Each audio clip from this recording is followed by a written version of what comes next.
In this video, I'm going to show you how you can use the BRRRR method with a DSCR loan in order to invest into rental real estate. So if you are a new real estate investor who wants to use the BRRRR method and pull some cash out of your first transaction, and you don't have the paper trail in order to qualify for a conventional loan, then this is going to be the video for you. Now, my name is Art Smith. I'm a mortgage loan officer as well as a real estate investor myself. So the information in this video is going to be coming from firsthand professional experience as well as personal experience. And also on this channel, I like to help other real estate investors succeed in finding and funding their first rental property.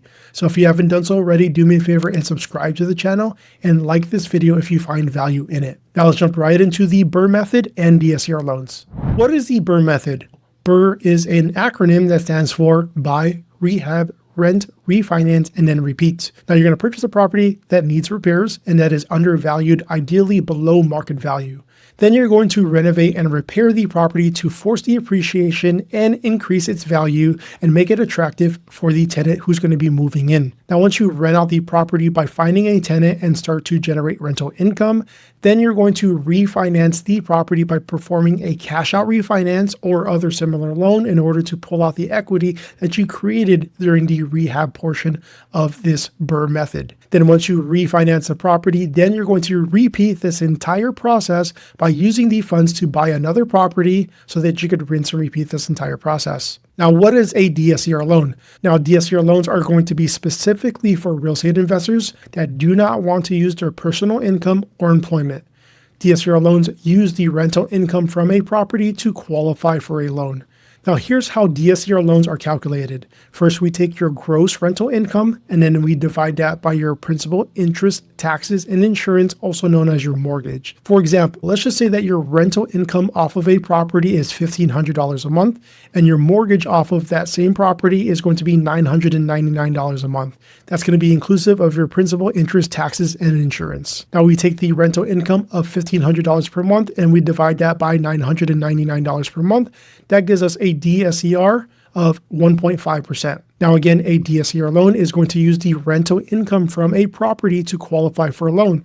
So essentially, you're using this dollar amount right here in order to qualify for a DSCR loan versus your personal income and your employment in order to get a loan approval. Now, here are some of the guidelines for DSCR loans. Minimum down payment is going to be 20 to 30% for first-time real estate investors. Minimum FICO score is going to be at 620, but ideally you want a 700 FICO score or higher in order to get the best possible financing for DSCR loans. Minimum loan amount for most DSCR lenders is going to be $75,000, while the maximum loan amount is going to come in at $3 million for these types of loans. Term options are going to be 30-year fixed-rate mortgages. However, there are a handful of DSCR lenders that will allow you to do a 40-year option. And how these mortgage options work is the first 10 years is going to be interest only, followed by a 30-year fixed-rate mortgage that is going to be amortized over the next 360 months. Starting rates for DSCR loans is going to be 7 to 8% at the time of me shooting this video. If you want a more in-depth video that covers DSCR loans, definitely check out one of my other videos that I posted here on this channel. I will link that video or those videos in the description box below. Now let's talk about the BRRRR method with a DSCR loan. This is going to be super important and relevant to this video. So let's say that you purchased a property for $100,000 in cash. The estimated rehab for that property is $30,000. So you're all into this property for $130,000. Now let's just say that this home reappraises for $180,000 after you add in $30,000 worth of value. You're renting this property out for $1,500 a month.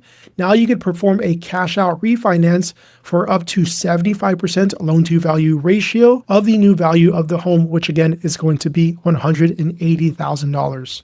75% of $180,000 is $135,000. And this $135,000 would cover your purchase as well as your rehab costs of $100,000 plus $30,000 for rehab. So essentially you would be replenishing your bank account or your reserves of $130,000, and you would keep in pocket $5,000 for all of your efforts for the purchase and rehab of this property. Then you would repeat the entire process and use the cash on your next deal. And by the way, this $5,000 that you would be netting off of this refinance, this cash out refinance, is considered non-taxable income. So essentially, you would be getting paid $5,000 to renovate this property and then put it on the market for someone else to rent for $1,500 a month.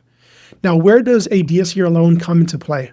The answer is during the refinance process, because number one, DSCR loans do not use your personal income or employment in order to qualify for a loan, making it easier for you to qualify for a cash out refinance up to 75% loan to value ratio. And number two, DSCR lenders offer something called delayed financing, which allows you to pull cash out immediately after closing.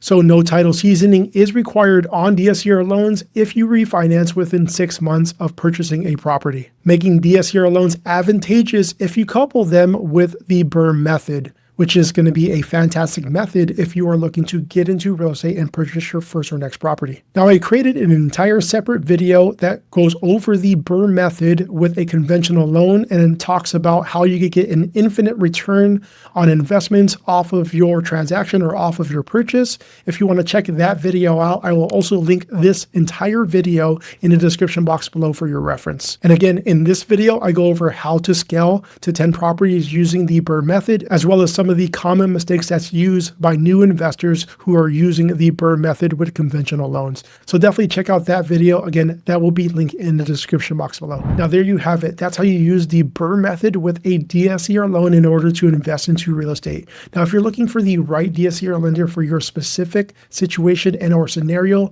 I will have a link for you in the description box below that will help you find the best DSCR lender for your specific situation. And again, my name is Art Smith, and if you haven't done so already, do me a favor and consider subscribing to the channel if you want to learn more about real estate investing. And of course, if you found value in this video, do me a favor and smash that thumbs up button so that YouTube knows that this is good content and can be shared and distributed to more people just like us. Now, if you want more information about DSCR loans, definitely check out one of these videos right here. Thanks for watching this video, and I'll see you on the next one. Goodbye for now.